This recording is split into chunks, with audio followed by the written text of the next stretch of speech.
We check in with our next guest almost every day, Nathan Dean, Senior Policy Analyst at Bloomberg Intelligence. He's responsible for all this, folks. So if you want to complain to somebody, go to Nathan Dean. Nathan, what is kind of the latest feeling within D.C. as to how this tariff situation may unfold here now that the courts are starting to weigh in? So I think the Washingtonians are taking the approach that, this tariff fight is not over. Obviously, the courts have said that, President Trump's authority on IEEPA, or this International Emergency Economic Powers Act, is somewhat limited. And obviously, we'll see that play out at the Supreme Court later this week.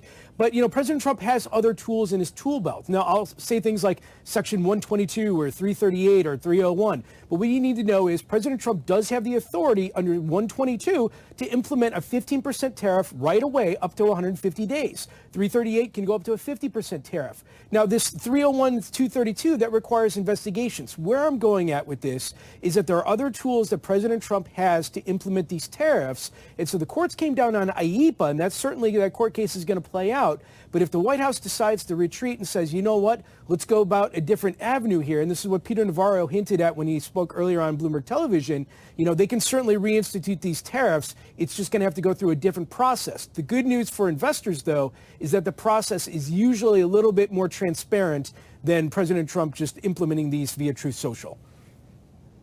Does it matter? How does this read through to, say, the budget deficit? Because raising revenue through tariffs was like a big part of that bill. So it doesn't really impact it all that much. So Congress is trying to actually pass this one big beautiful bill, and they've known in the back of their minds that this tariff discussion is taking place, but it's not in the record. It's not part of the calculations of that bill. So, it's almost like they're just keeping it in the back of their mind and said, okay, maybe we're going to be able to support this. But if you take out all the tariff revenue and you just presume that we're not going to collect anything else, Congress is still going to pass this bill. The Republicans are fairly aligned with President Trump when it comes to extending these tax cuts and also for these additional $1.5 trillion in taxes in terms of no taxes on tips, no taxes on overtime, et cetera. So the cost portion of it is there, but I don't think Congress is really going to pay attention to it. They're going to still pass this thing. So what's the status of this tax bill? I mean, just timing-wise, talk about getting lost in the clutter of the news here. Where are we with the timing here? Yeah, so the White House wants this passed by the 4th of July. It's obviously passed the House. It's now over in the Senate. Now, the Senate is out this week. There's been discussions among staffers of trying to figure out what in the House will pass what's known as the Byrd Rule. Essentially, are there provisions of this House bill that just won't work through the process of reconciliation? Now, I don't think that really is all that important to the tax or the Medicaid or to the Inflation Reduction Act portion. But next week, we should see the senators come back, and we'll start to see discussions of what are they going to pare back from the House bill. Things like Medicaid work requirements, they would kick in at the end of 2026. That potentially could get pushed back. Very important to solar investors, the Inflation Reduction Act. Some of that language could also get pared back. We'll probably see that play out over the next 2 to 3 weeks. And then I think the Senate, if they had all their ducks aligned, would try and go for a vote probably by mid to late June. But don't be surprised if this just bleeds back another couple weeks and we see this in July. Elon Musk apparently ditching D.C., didn't like the bureaucracy, going to go back to his company. What does that do for Doge, for cost cutting, for anything? So there's two really aspects of the Doge that's really important to investors, and that's obviously, what is the federal government spending outside of this one big beautiful bill, aka the appropriations process. Now, Bloomberg Government actually put out a piece this morning. They have a really cool chart in there that shows you the government expenditures by agency for the month of May for 2025 versus 2024. And the agencies are spending almost about half of what they spent last year. So Doge has definitely done an important, influence in terms of getting agencies to spend less. But ultimately, it is Congress that needs to decide what the appropriations is and what is the spend here. That's going to come up in September, but it's also going to come up in a rescissions package. The White House will most likely send it to the House next week, and they'll say, look, we want to codify a lot of these Doge cuts. We need you to pass this. I would say, though, even though the filibuster isn't subject to this, so it just requires a majority vote in the House and the Senate, a lot of times policymakers are like, look, I love the idea of cutting federal waste on paper, but a lot of that federal waste is also going to my district. So I'm not sure this package will continue or will pass.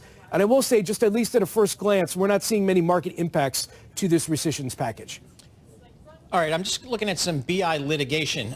We have some folks in Bloomberg Intelligence that just look at litigation because it impacts industries, it impacts companies, and sure enough, tariffs are, first and foremost here.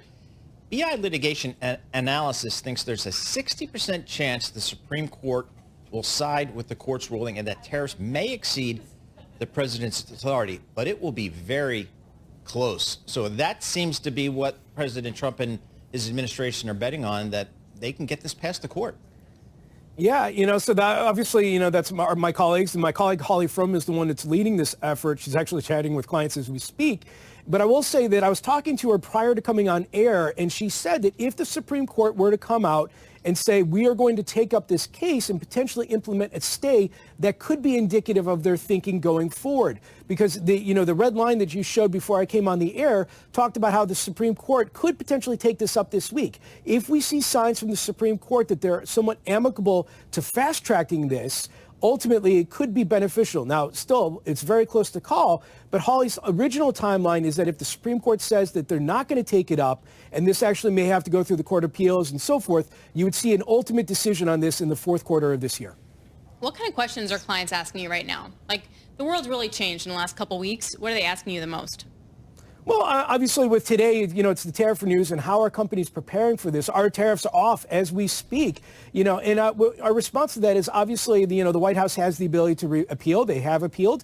But really, it's just the future of what President Trump wants to do in terms of tariffs. Obviously, there was discussion yesterday of the taco trade, if you will.